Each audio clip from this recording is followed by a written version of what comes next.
When the government decided to turn our town into a reservoir, they told us it was to help generate energy. They didn't tell us what they were trying to drown.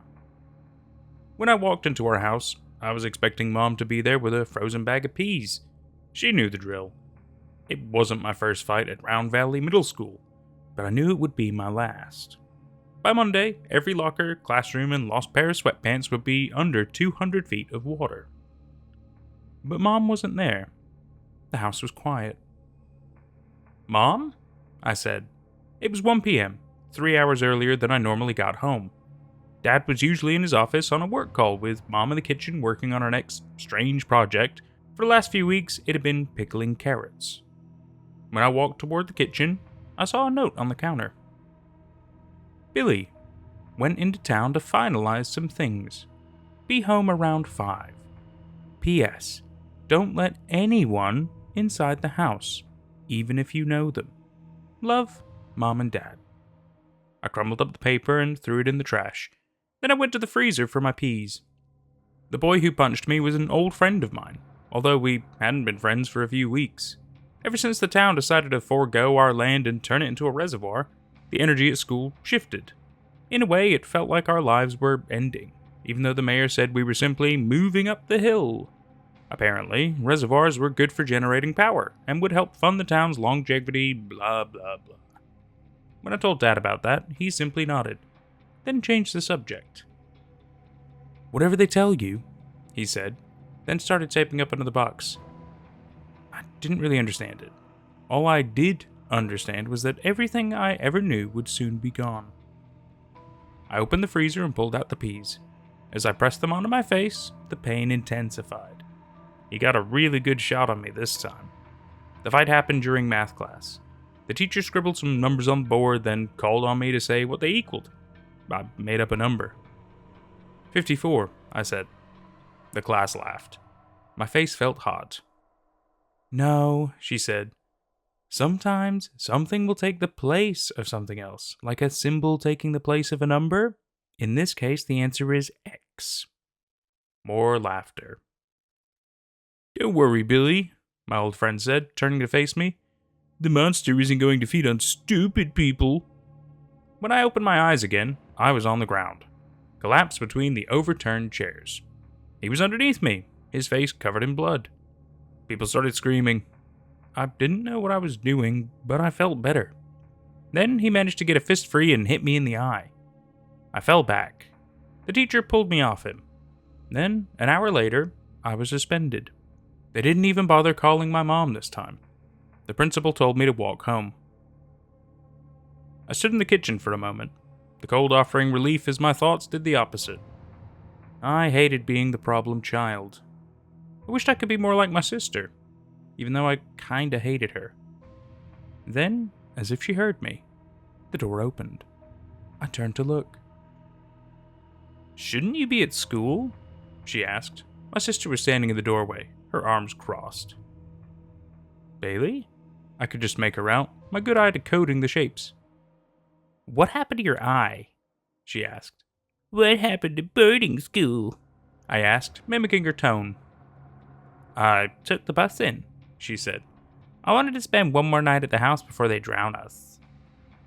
I sat down at the kitchen table and took the peas off. My whole face was getting numb. Bailey sat down across from me. It was strange that she had come back. Her school was 2 hours away by bus. She wasn't supposed to be home until the holidays. "So," she said, pointing at my face, "your eye." "It was nothing," I said. "Someone bullying you?" "No," I whined. "Just stop." She raised her hands in surrender. "Okay, fine," she said. "I'm not trying to make you upset."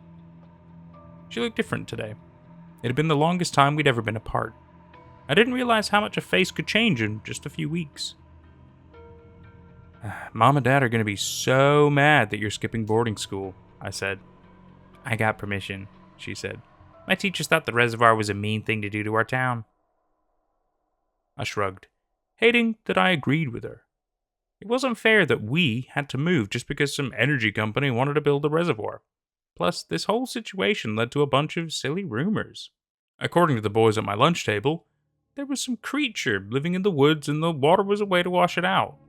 In the last few weeks, a few dogs turned up dead, along with an old woman in her home. According to some eyewitness accounts, aka drunks, different townspeople have been wandering down Main Street on the night of each attack. Apparently their mouths were covered in blood. Then the next day, those same people would be walking around town like nothing happened. Johnny from school said it might be a skinwalker, I said to Mom a few nights after they announced the reservoir. The three of us were around the dinner table, Bailey already off to boarding school. That's silly, Mom said. I think you should switch lunch tables. Dad went on to say the monsters weren't real. The dogs got attacked by a bear. The old woman fell down her stairs. The rumors were just rumors. I was thinking about those rumors as Bailey leaned forward. She brought her voice to a whisper. Do you believe them? She asked. Do I believe what? Those rumors, she said. I shook my head. The punch must have knocked a few screws loose. Was I saying that out loud? I asked. Bailey shrugged. I wouldn't call it a monster, she said, then smiled. Maybe it's just hungry. I looked at her for a moment. She was always correcting me, like everything I said was the stupidest thing she'd ever heard. It wasn't enough that she was the pretty one, too. She had bleach blonde hair, blue eyes, and freckles, while I got left with black hair and dirt eyes. Our whole lives, people would stop us on the street and say how cute she was, how she should model or date their sons. I figured I would at least get the brains, but she got that too. She excelled so much at school that the boarding school across the state reached out to us to see if Mom and Dad would send her there, free of charge. I asked if I could go too, and my parents said they could never afford that. So I was stuck at the school, down the road with the peeling paint and cockroaches. Tell me about this new school, she said. Where's it going to be? Just up the hill, I said. It's all the same, though. Same teachers, students, bullshit. Bailey smiled, then stood up. She went to the kitchen and grabbed an apple. She pulled a small knife out of the knife block and sliced off a piece. Change can be good, she said, sliding the cut apple into her mouth. She smiled as she chewed, bits of apple flying out and onto the table. She was normally such a prim and proper eater. It was strange to see her so ravenous. Within a few seconds, she took the knife and sliced off another piece, then slid it into her nasty apple-filled mouth. I don't want things to change, I said. Before I knew what was happening, the apple was gone. No core, no stems. It had disappeared. Did you eat the— By the way, she said, her mouth empty again. When do our parents get home? I paused for a moment, inspecting her. I had never done any drugs, but maybe she had started to do them. I knew it made people a little weird, and she was definitely being a little weird, if not a lot weird. Soon, I said. They'll be home soon. Bailey nodded, then glided the knife across her fingertips, pressing down on the skin just enough so it didn't break. It looked like she got some kind of pleasure from the pain. Are you okay? I asked. Bailey nodded, but wouldn't look at me. She looked preoccupied by something. There's barely any trees up the hill, she said. I kept staring at her. She pushed the blade too hard and sliced her thumb. No blood came out. Bailey, I said, you cut yourself. It's not good up the hill, she whispered, shaking her head. The valley was perfect. My muscles tightened. I kept looking at her, scanning for cracks. This was Bailey. It looked like her, smiled like her, talked like her. But something was off. A cold wind coming up from the cellar. I knew I wasn't smart or good-looking or charming. But if there was anything I did have, it was intuition. I knew which crop seasons would be good or bad. I always knew when it was going to rain a few hours before. I knew if Mom or Dad were upset by something. When I felt something, it took over all my senses. And I definitely felt something here. I stood up from the chair and took a step back. Now Bailey's eyes locked onto me. She held the knife in her hand and stepped toward me. You look frightened, she said. I couldn't talk. My spit dried up. "Don't be frightened," she said. "Tight muscles aren't good for meat." I covered my face as Bailey leapt toward me. Before it all went dark, I could see her features melt away, like wax dripping down a candle. Her blonde hair turned to straw grass. Her eyes twisted to something small and beady, like mouse eyes. Her skin wrinkled, then glowed soft and red. She made a sound like an eagle on fire. It filled my head instantly, ravaging my thoughts. As her hands gripped my shoulders, I flew back under the wall, slamming my head on a picture frame. Her breath was hot and rancid, like summer pond scum. Then I heard another sound. The screen door flew open. She jumped off me and I listened as her claws tapped across the hardwood. I opened my eyes. Bailey, or whatever she was gone. Mom and Dad were standing in the doorway. They ran over to me and lifted me up. Dad looked around, the color stripped from his face. Mom looked like she was going to vomit. "Was it here?" Dad asked. I still couldn't speak. "We don't need to finish packing," Mom said. "Let's just go. We could buy new things."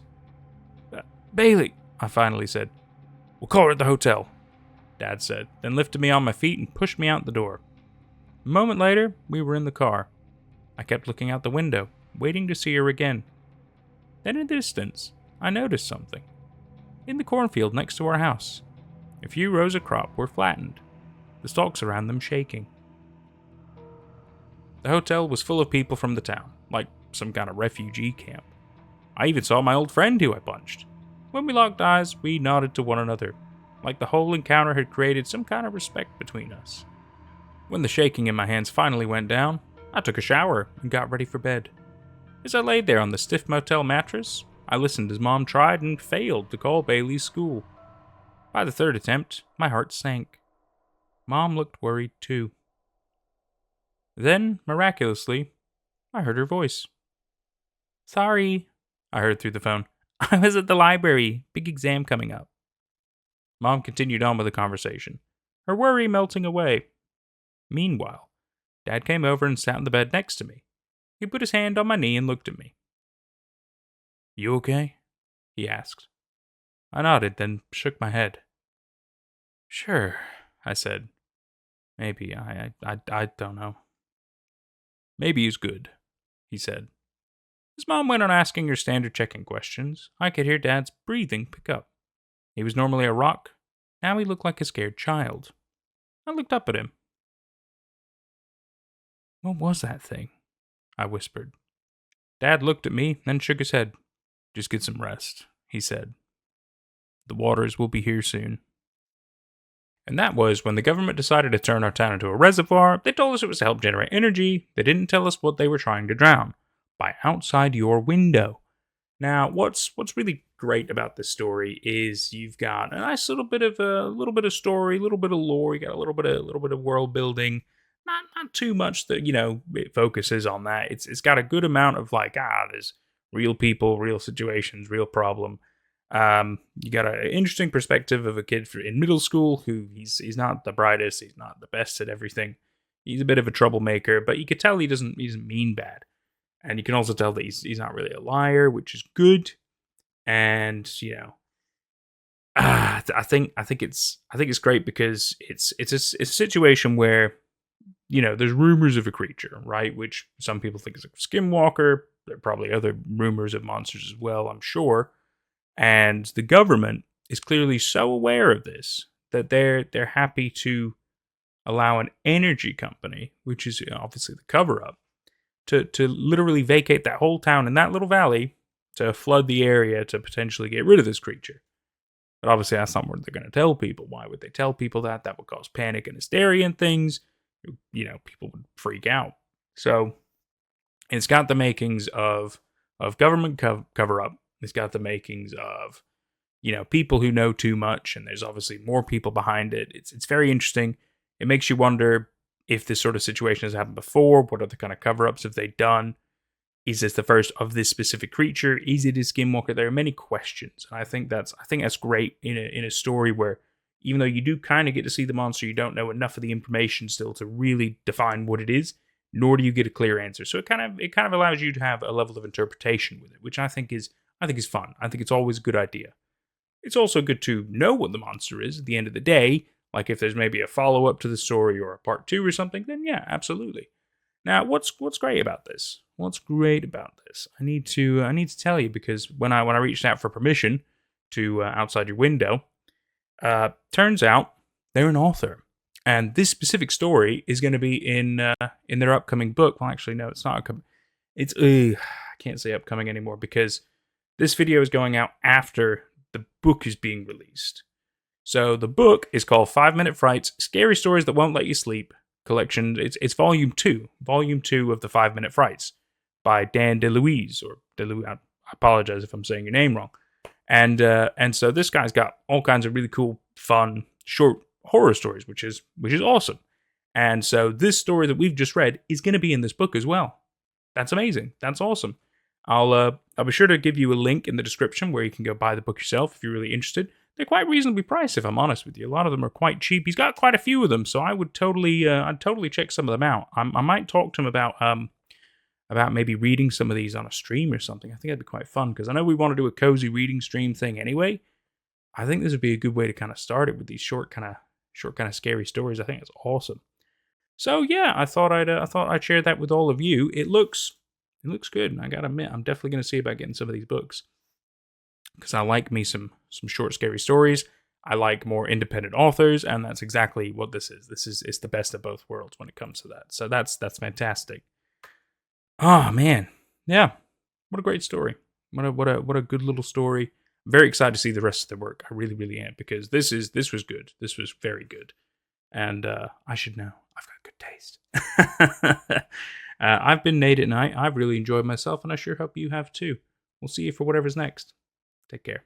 Thank you so much to my YouTube members and Patreon members for all the love and support. It's thanks to people like you that we can keep growing.